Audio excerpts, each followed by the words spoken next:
Welcome to Tumacácori National Historical Park. My name is Ranger Melanie, and we are here talking about shelter today. And Tumacácori is a great place to do that because shelter is more than just a roof over your head, walls around you. Shelter is something that expresses what you think is important, either to you personally or in your culture. And Tumacácori had two cultures, both trying to express themselves at the same time in the same place. So let's go take a look.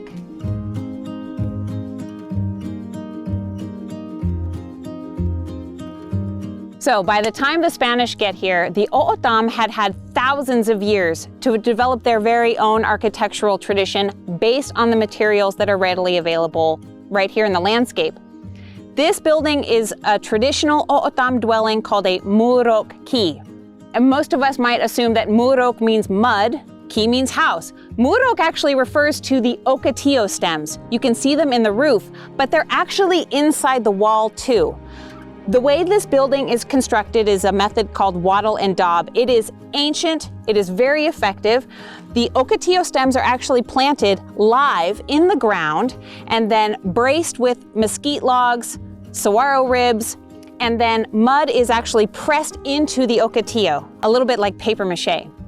So this works really well for the O'odham. It goes up quickly, but then it can also come down quickly. Every time the monsoon season comes, a little bit of this mud is going to erode away. And then it gets replaced, and then it erodes and it gets replaced. This is very similar and very much in line with how the O'odham lived on the landscape here, seasonally with an ebb and flow. When the Spanish arrive, their priorities, their cultural values demanded permanence in their buildings. They're going to take the same materials, mix them up, and apply them in a new way. The Spanish want to supersize everything, but they can't build something taller than the tallest ocotillo stem or wider than the longest mesquite branch, so they turn their mud into adobe bricks. And adobe bricks are just dirt and water dried in the sun. Once they're cured, they can be stacked, laid in courses, separated by mud mortar, and the final step is to apply limestone plaster as a protective coat. Limestone plaster actually serves two functions. The first is a basic protective layer.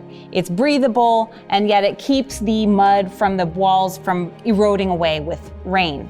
The second is to provide the Spanish with a smooth, paintable surface that matches their aesthetic from back in Europe, and it's a surface upon which they can literally illustrate all of their most important cultural values.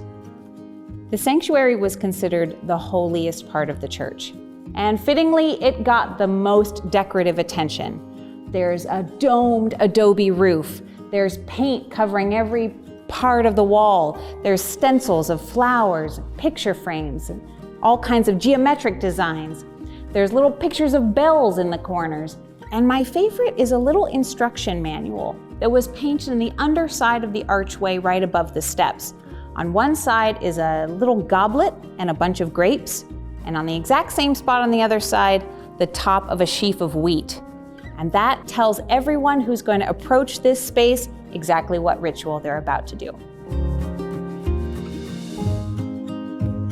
Let's practice a little observation and inference. The pots lined up along the wall clearly indicate this is a storage area. But this huge staircase and the gigantic support beams that show there was a second story, well, that gives us a sense of the scale. Now, the O'odham didn't need a storeroom this huge. They were living seasonally. They gained resources from the landscape throughout the year. But the Spanish arrived and they were interested in producing a surplus. That's what this building was made to reflect.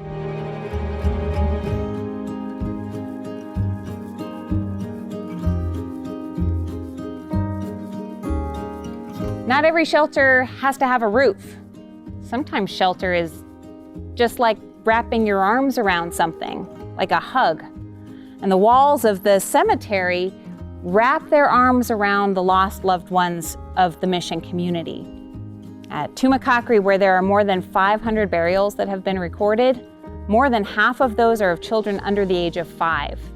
So this enclosed space takes on a very special meaning in the historical record. Ironically, these same walls were used to corral horses, cows, and any other animals that neighbors, ranchers, or travelers needed to stash overnight.